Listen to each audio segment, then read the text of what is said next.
Evening, folks.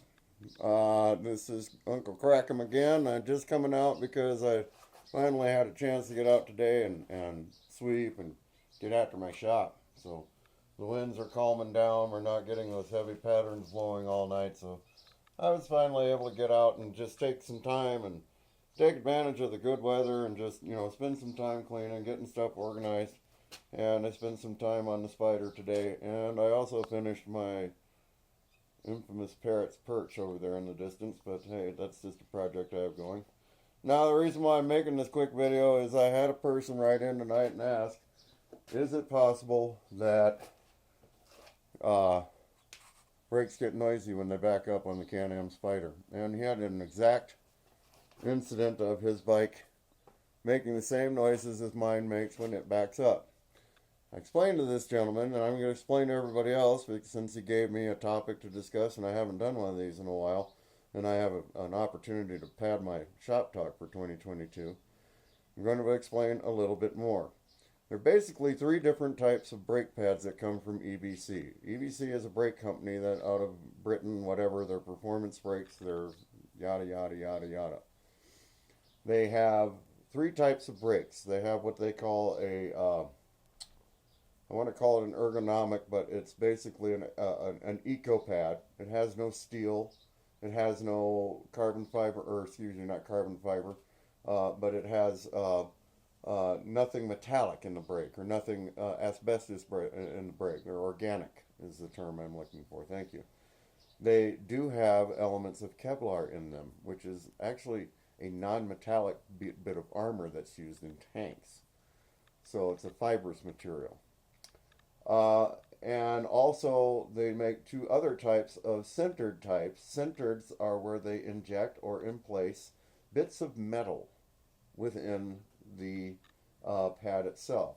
And you have what we call a semi-sintered or half-sintered pad, which is also available in the auto world. And then you have the fully metallic pads.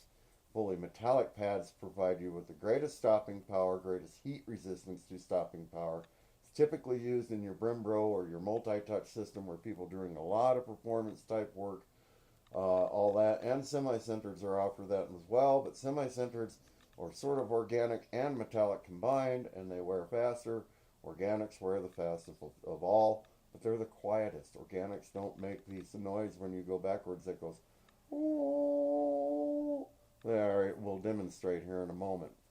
So, and it only happens in the backward direction. Now, the gentleman pointed out that he should check his brake pads. Yes, and while you're down there, you should break out your operator's manual and also check your pads and your settings for your e-brake because it wears a lot and stretches a lot. And as your pad wears down while your hydraulic side is capable of staying in place, and people don't get confused about what's going on with your rear brake now.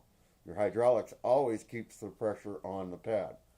That's why when it backs up with EBC centered pads in them, it goes, oh, because the little bits of metal are raising as they go backwards. They're not in their normal directional flow, if you will, or wear pattern.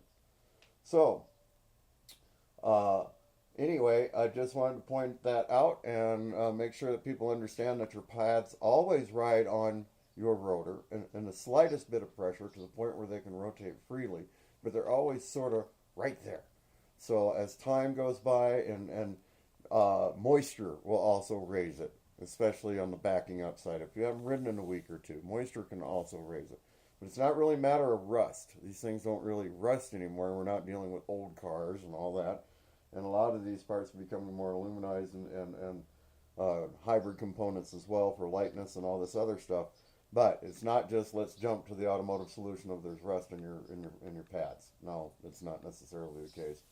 It is very much a fact that performance brakes that are heavily used, especially in used items or people that think their bikes are more performance based than they are, people will often replace the crappy pads with EBCs. I know I do. That's how this happens. That's all I got. I'm trying to keep it short, but I want to get the point across that when people try to give advice to help you, just you might want to pay attention. But yeah, you should check your pads and read up on stuff a bit. Bye. I guess what I don't understand is why people can't believe you when you say that you'll go outside and record it and, to trust you. But just to show people it's within the realm of possibility. Oh, I wonder where I've heard that noise before.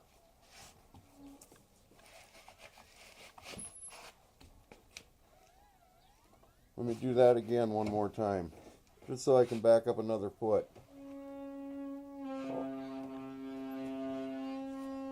Gee, I wonder where I've heard that before. Now it's forward and backward again. What? Gee, I wonder where I've heard that before. So, and to give you specific details, I check my brake pad weekly, and the rear brake especially, because that's the parking brake and it's a pain in the ass, and you should be adjusting it every 30 days to make sure it's in play. Hey, but if you have any other aspects of not believing, then go right ahead.